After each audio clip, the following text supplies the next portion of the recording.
Man, all they care about is movies, chicken nuggets, and McDonald's. They don't care about nothing, bro. They gonna blow that joint at 11? Man, they wicking something. Like, no cap, bro. You play with an 11-year-old, you could think you about to strong arm him and take it. Man, that 11-year-old not gonna care. They gonna bow. They gonna blow that joint, bro. Nah. 11 years old carjacking is crazy. Take it more. At 11 years old, bro. 11 years old was what, 6th grade? I just learned what red tube was. If you know, you know. What it do, YouTube? It's Ty Fetty with the Fetty. Back at y'all with another video, man. Y'all know why I'm here. To handle business, man. But before we handle that business, man, make sure you like, comment, and subscribe, bro. I'm going to say it again. Make sure you like, comment, and subscribe. I'm going to say it one more. Matter of fact, like, comment, subscribe. Before I got to beat you up, man, turn them post notification bell on so y'all know when Ty Fetty dropped the latest banger for y'all, man. What it do, YouTube, if y'all ain't know? I cut my hair, y'all. Feel me? You follow me on the gram. Link is in the description. You was just seen I cut my hair. You feel me? I feel like a new person. I feel like I'm ready to embark on some new journeys. I've been away a little bit. I do this every once in a while, bro. I be needing to get my hair right, bro. That's just what it is, what it ain't. I'm back. We back into it. The grind back. I'm about to give y'all 3 videos today. I ain't letting up. Y'all know I'm still here. I ain't never leaving y'all. Y'all support me. I rock with y'all the long way. With that being said, man, we got Jacksonville's new hope. The JDot Breezy story, man. Let's get into it. Football used to cover up my Oh, before the joint start, y'all rocking with the haircut? Is y'all rocking with the haircut? Y'all know I had the dreads. Feel me? I cut it just on some, it was really spontaneous. I woke up one day like, man, I'm about to try to switch some things up. I'm about to try reroute a little bit, get back where I'm supposed to be at. And, you know, cutting my hair was a part of them things. I'm trying to embrace a new me. About to carry things a little bit differently. Y'all rocking with it? Let me know in the comments, man. I appreciate y'all. That's for everything. So, like, I was wilding, but my name came, I'm like, nah, not football player. I don't believe that. So I'd be like, all right, for sure.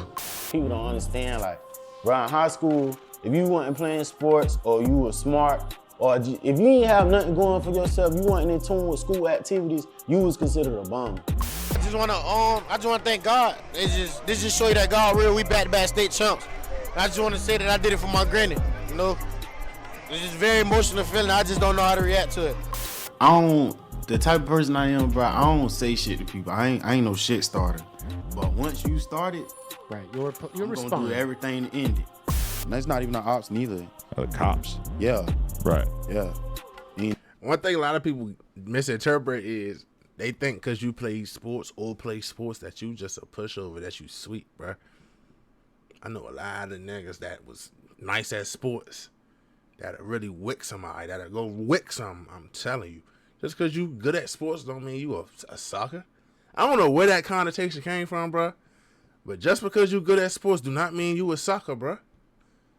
Like, it's a lot of... Y'all would be surprised how many people in the NFL, NBA, etc. that grew up in, you hear me, the trenches, that really was with whatever everybody else was with. They just happened to be good. You hating on somebody because they happen to be good at something you wanted to be good at. Y'all was doing the same thing, and you know that, but you gonna say he a basketball player. Y'all see Russell Westbrook throwing up neighborhood all the time? Man, Russell Westbrook probably was running around bad as hell as a little kid. He just happened to be good at sports. Ain't nothing wrong with that. You know, winning against them. Feel me? Like, just leave them alone. These niggas keep mentioning me, but I will go live about these niggas every day. These niggas gonna hate me. I will make everybody block me, boy. Hey, yo, squad, what's the drill? What's the Back drill, with another shout? video, man. Jacksonville, Florida is a talent hotbed, but it's also filled with hot lead, with drilling at an all-time high and clout being the biggest substance on the market. All eyes have been on Jacksonville. Rappers like Young and Ace and Julio Fulio have made their names in the game. 2 talented artists that unfortunately have been overshadowed and covered by their own smoke. But out of the smoke comes a fairly new addition to the game with extreme talent, JDot Breezy. JDot Breezy has had quite a life in a short amount of time. Barely in his 20s, Breezy's seen the streets, he's seen the cage, but he's also seen notable success on the football field. A Jacksonville state champion who ultimately had to fall victim to a beef he was surrounded by but not directly in, and was no longer allowed to pursue his sports dream. Left with no choice but to hit the booth, he's been doing just that and doing it with a vengeance. That boy- Determined to stay out of the street That beef boy in crank, Jacksonville, y'all. JDot Breezy No is cap. a man on a mission, and with any luck, he'll climb the ladder of success. But just how did JDot Breezy get to where he is now? How did he lose his shot at sports stardom? And just how did he survive this long without falling prey to the wicked streets? We gonna find out. So without further ado, let's skip the play and get down to business. Let's get it. JDot Breezy is a rapper from Jacksonville, Florida. He hit this planet on February 22nd, 2002. Growing up in what he would consider an average environment, JDot Breezy grew up with his mother and sister in Jacksonville, Florida. His dad was in and out of jail, and he wasn't really present throughout his childhood. What were you like as a kid and shit? You grew up with both parents? Nah.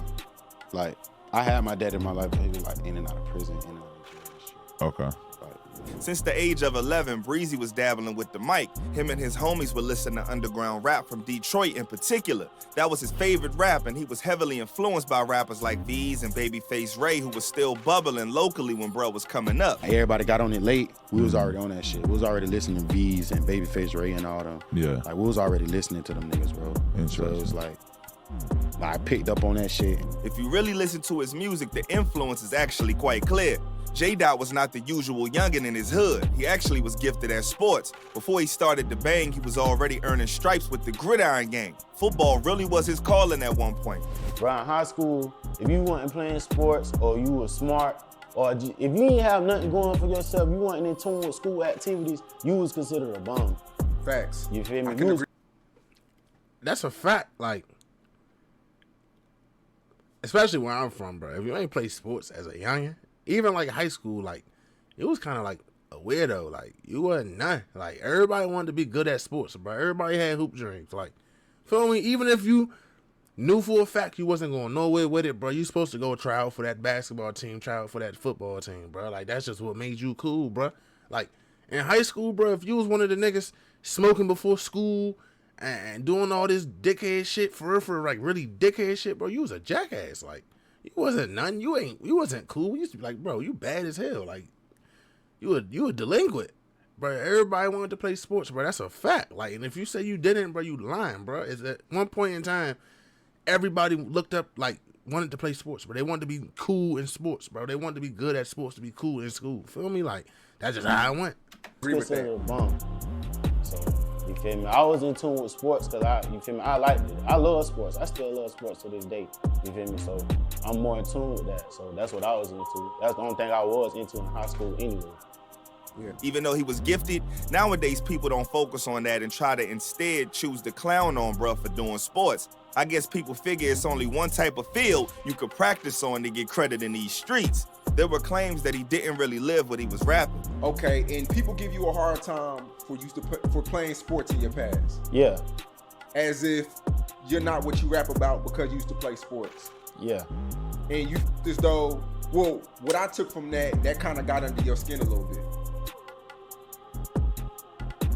On the low, However, bro wouldn't let this get to him. He kinda pitied those who never really had anything they could be proud of, let alone something that didn't involve thugging. I ain't ashamed to say I played football. I done won state championship, you feel me? Like, that's something you should be proud of. Like, that's an accomplishment. Like, you won something, you feel me? Niggas that ain't never had shit, that ain't never, you feel me, tried to be something in life, of course they gonna try to make fun of that, you feel me? So I just look at it like, bro, I accomplished something you didn't, you feel me? So you can laugh all you want to. My name down in a book as a champion, you feel me? So like, Just imagine if he would have taken it as far as he could. The only thing that's as terrible as wasting a mind is wasting talent. However, sometimes when survival is your main priority, you really don't have the luxury of pursuing your gifts. Never mind the fact that you already being looked at as the man of the house. Things got so grim for Breezy at times that there wouldn't even be any food in the crib. Faced with this ugly reality, of course he got pushed more towards the streets to make paper. Things got so wild that just after winning the state championship with his high school, bro was sent away to a level A program as a result of an armed carjacking charge. Being off the streets and not having the outlet that sports gave him, he began to start to tap in his 11-year-old self and get back to rapping. This time he would take 11 years old and armed carjacking at 11 years old is crazy. That's insane. Like, no funny, bro. Like, if I'm in my car, bro, and I see a little ass kid walk up to me with a gun trying to rob me, I'm giving it up, bro. He don't know the consequences of this. It ain't no consequences for him, for real, for real. It's not. They gonna send his ass to juvie, maybe do adult life. He gonna be out. It's a slap on the wrist. I'm not playing with no little kid. He gonna blow that thing, bro. He don't know the consequences of life yet. Now, a grown adult, I'm still probably gonna give whatever I got up, cause it ain't worth it, bro. It's material. You can go buy it again. But an adult gonna think first. They gonna be like, damn, I do this, I'm gonna go sit for the rest of my life, bro. I got kids, I got family, I gotta go, I got a girl. A kid, man, all they care about is movies, chicken nuggets, and McDonald's. They don't care about nothing, bro. They gonna blow that joint at 11. Man, they wicking something. I'm like, no cap, bro. You play with an 11-year-old, you could think you about to strong arm him and take it. Man, that 11-year-old not gonna care. They gonna bow, bow, bow. They gonna blow that joint, bro. Nah. 11 years old carjacking is crazy. Take it more. At 11 years old, bro. 11 years old was what, 6th grade? I just learned what red tube was. If you know, you know. Or serious. While inside, he would rap for anybody with 2 ears. He'd call people from home to tell them that he was serious about rapping when he got back out of the program. When he got free, he started making songs, and he was actually getting some traction for real. Then before you know it, he was locked up again for a gun charge. Crack off. Or no, you said you got arrested for the car thing. So is that when you kind of like, you get locked up and then all of a sudden that kind of turns you on to the street shit more? Nah.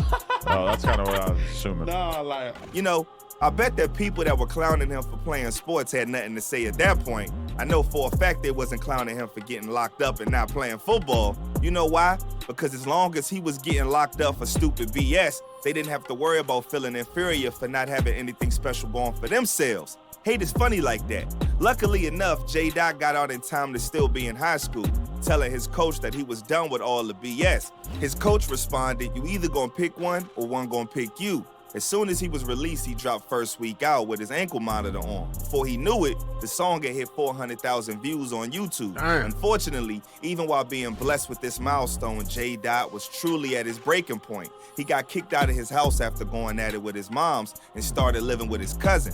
They are now on good terms, but back then, it was chaotic, not only between JDot and his mom, but also him and his sister. Fellas who grew up in the same house with all women know exactly what he probably was going through. At this point, school and the streets started to collide. It was a head-to-head match that JDot wasn't able to suit up and handle on the field. The school resource officer allegedly overheard a student claim that somebody was trying to act tough and saying that JDot better not come out that gate of the school in front of the officer while acting like they were armed.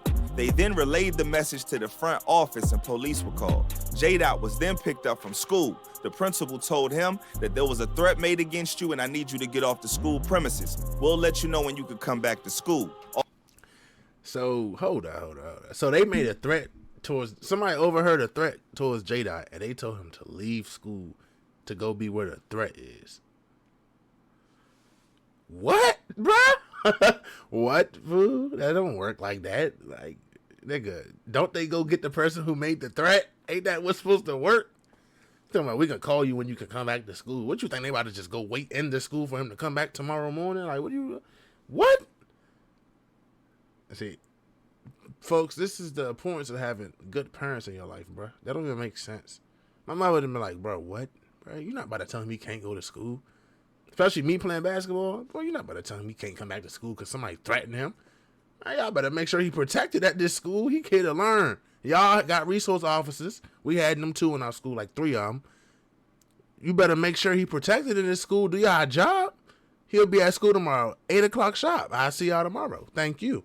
Although it would appear that his best interest was at the heart of the school's decision, it turns out their negligence threatened his future just as much as the alleged hater. Months went by and he didn't hear anything from the school. Eventually, he was told that he could go back to school, but sadly, JDot had missed too many days and wasn't allowed to attend class for the rest of the year. That's messed up, bruh. And JDot took that as his last straw for his academic career. And that shit caught up with me towards school and shit. So like niggas started doing little lame shit like coming to the school and shit. Oh yeah, it got shut down, right? Yeah, so like then it got to a point where like the principal like, oh, this is not a safe environment for you. You don't need to be here because you making it dangerous for other kids that go here. The school was trying to push him to attend an alternative school to get a GED, but he had already had no interest in school, and the only thing that pushed him to graduate, football, had been stripped from him. Usually it was how at it that go. point that he said, F it. No Now that cap. we got that out the way, now we have to give you the background context to his music as his career was still in its infancy. Being a Jacksonville boy, you already know there was a fair share of drama surrounding bruh. It was inescapable as people that he was cool with were actually tied up in the beef. Thus, it became inevitable that he was going to have to pick a side at some point just to be able to move around. I done lost some brothers, so it's like, you feel me?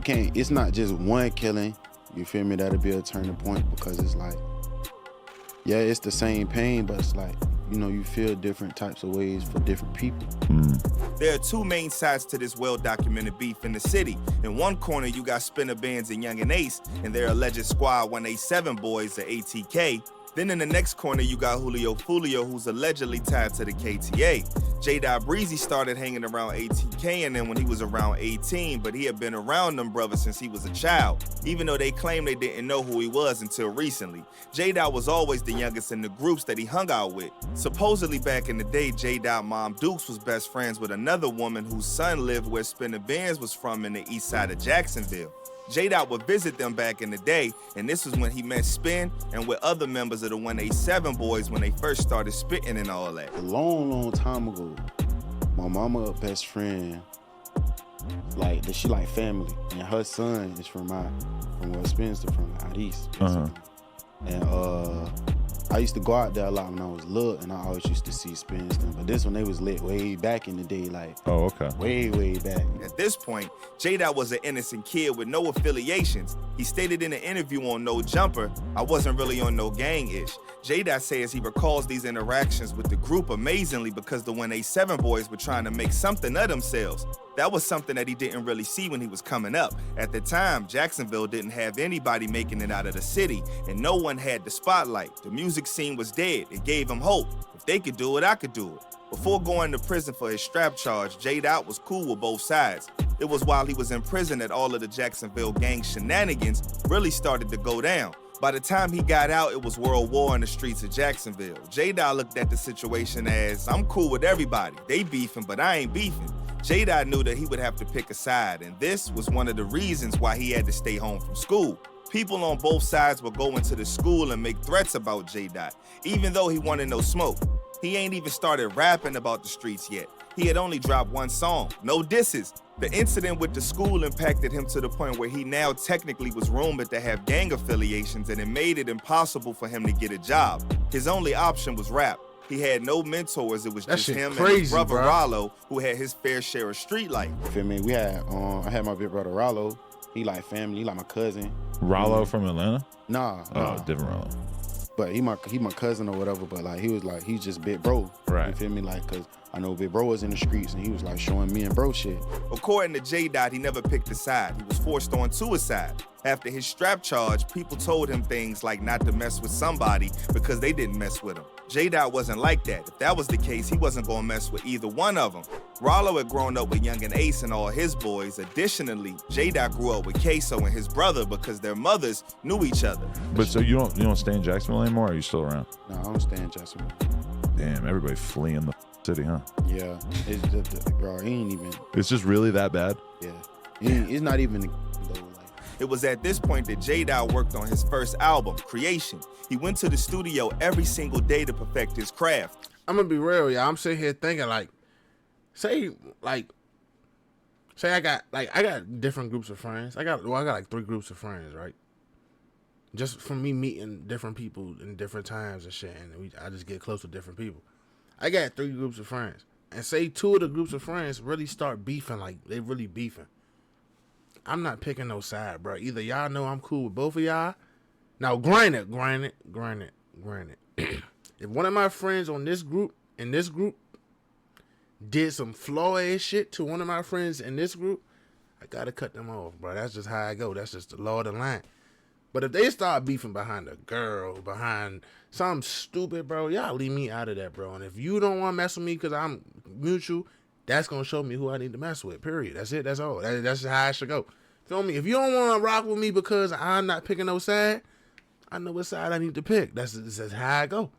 I'm not about to beef with them because y'all don't like them and I ain't do nothing to them and they ain't do nothing to me. The hell? That's why niggas be followers, bro. Niggas don't got minds of their own, bro. That's a lot of problems. Like, that's why people don't succeed a lot of times, bro. They can't think for themselves. You doing what the next man do because you think is right, bro. Do what's right for you, bro. I have no beef with neither one of y'all. I'm not beefing. I'm cool with. I'm not about to say I'm gonna just sit here. I'm gonna kick it with y'all and take y'all to where they. It ain't gonna be that, bro. I still come around y'all. I still go around them.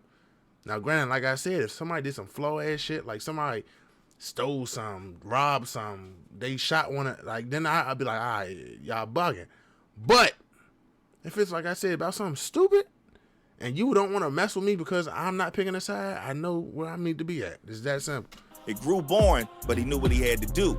Around this time, JDot started losing his homies to gang drama. One in particular that really hit him was losing Leaky. It really hurt him, and he thought about how just days before that, they was riding around on their bikes talking about life. A while ago, Julio Fulio featured a female artist named Lotta Cash Desto, who was now deceased, dissing one of JDot Breezy's deceased friends, Leaky, in a track called Pop Out.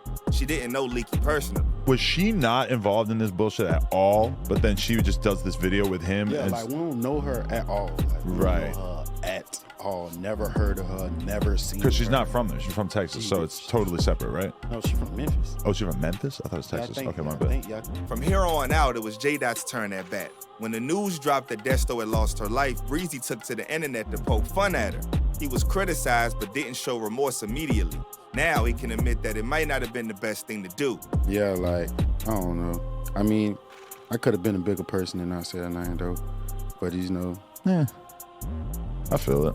You know, in bruh's interviews, he really seems to have good character. I can't even front. He seemed like a chill, laid-back type of dude with a decent head on his shoulders. Nevertheless, JDot Breezy would go on to drop 2 hard-body diss tracks in 2022 that really was buzzing on the internet. However, as of now, he doesn't really seem to be too worried about the ops, at least on wax. Julio Fulio, on the other hand, ain't letting up. Just recently, he hit the internet to post alleged paperwork that got Breezy looking crazy.